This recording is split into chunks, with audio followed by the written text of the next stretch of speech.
Hey there, I'm Nathan, and welcome to NameCast. Now, unfortunately, our Dark Souls Let's Play has been bumped to Friday due to Kevin being sick, so today, I'm going to be talking about 3 indie games that have really piqued my interest coming out in the future here. Now, I should note that I'm defining these games as being indie, even if they're getting publisher funding. I should also note that because I'm really interested in these games, I'm not really diving deep into the story content, so as to not spoil it for myself and for you fine folks. So without further ado, let's get into it. Now, monitor number 1, we have Tacoma, developed by Fullbright Studios.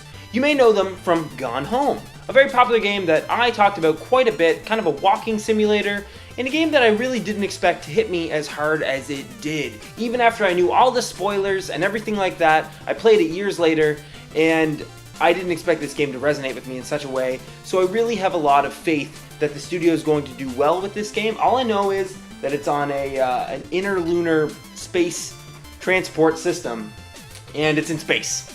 That's pretty much all I know. It's pretty much all I want to know. I also know that, hope you don't mind if I check my notes here, that the developer Sybil, one of my favorite indie games, Nina Freeman, is a level designer. So from all this, I have a lot of high hopes for Tacoma. I'm really excited for it to come out. We don't have a specific release date yet, but I think we're looking at something around mid-2017, even though it's right now. Later 2017, they're saying. It's going to be an Xbox console exclusive, and it's also coming to PC, Mac, and Linux. Now, monitor number 2, we have Below. I kind of feel like a game show host right now with this lo-fi tech situation going on. Now, don't get your hopes up, Capcom fans, because when I was like, oh my gosh, Below, it's not the game that we were teased 4 years ago, but this game has been teased a very long time ago as well. Now, it's made by Capybara Studios, and they also made the Sword and Sworcery games, Superbrothers Sword and Sworcery EP, and Super Time Force, and many more. Now, Below is a roguelike top-down game, very difficult apparently, and it implements permadeath mechanics. Now, the biggest draw for the game, or the biggest drive for it that they're pushing for, is that it has heavy exploration mechanics, and because of this, they're not really showing a lot of the game, and unfortunately, as of 2016, mid-2016 or so, they said it was delayed indefinitely, and they started work on, what is this game called here? It's Cartoon Network, Okay, Let's Be Heroes. That's set for release later this year. And it seems like this is a very big passion project for them, so I'm hoping that, once they get the money from that they'll continue work on Below, and hopefully we will see something from it in the future, because this looks awesome. I didn't play Superbrothers Sword and Sworcery EP, but it looks like something, you know what, we're probably going to do it on the podcast at some point.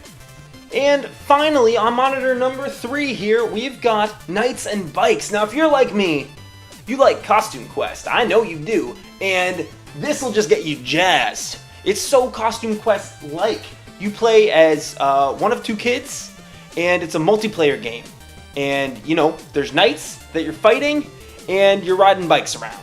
It sounds awesome. It's got a really cute and beautiful art style. It's kind of like a hand-painted kind of thing going on. And it's made by a crew of ex-Meta Molecule employees. So, they're very creative, the Little Big Planet guys, right? So they definitely have a lot going on here. Now, this is actually a Kickstarter-funded game, and this kind of is the thing from this list that I have compiled today. They wanted it to be out for April of this year. As I'm recording this, it's currently June. They're saying we'll get it when we get it. I don't want to miss anything here. Yeah, that's pretty much it. I mean, it looks awesome. You play through the eyes of a child, so, if something looks kind of spooky to you, then it is spookier. Like, things get weirder in the dark and things like that, and it's just very Costume Quest-like. If you ever played that, it has that kind of childlike whimsy about it, like you're saving the world, but you're really just beating up plants. So, if you want to relive that kind of feeling with a buddy, you can play in multiplayer, and you can relive your childhood adventures. So there's 3 indie games that have really piqued my interest coming down the pipeline here. Now, let me know what you're interested coming out in the future, and let me know what you think of this style of video. I kind of wanted to go with a lo-fi kind of tech kind of thing with the monitors going on here. We usually green screen everything, and it's all too much. So I figured I'd try something like this out. Let me know how it's all going on. I also didn't mention that I talked about Gone Home a lot. Our podcast this week is based on Gone Home. Plug. So if you want to check that out, I'll put a link down in the description when it comes out on Wednesday. Actually, it's going to be Thursday this week. Don't worry about it. It's fine. So, if you like our content here, subscribe to NameCast and check out the podcast. It's getting better. Bye, guys.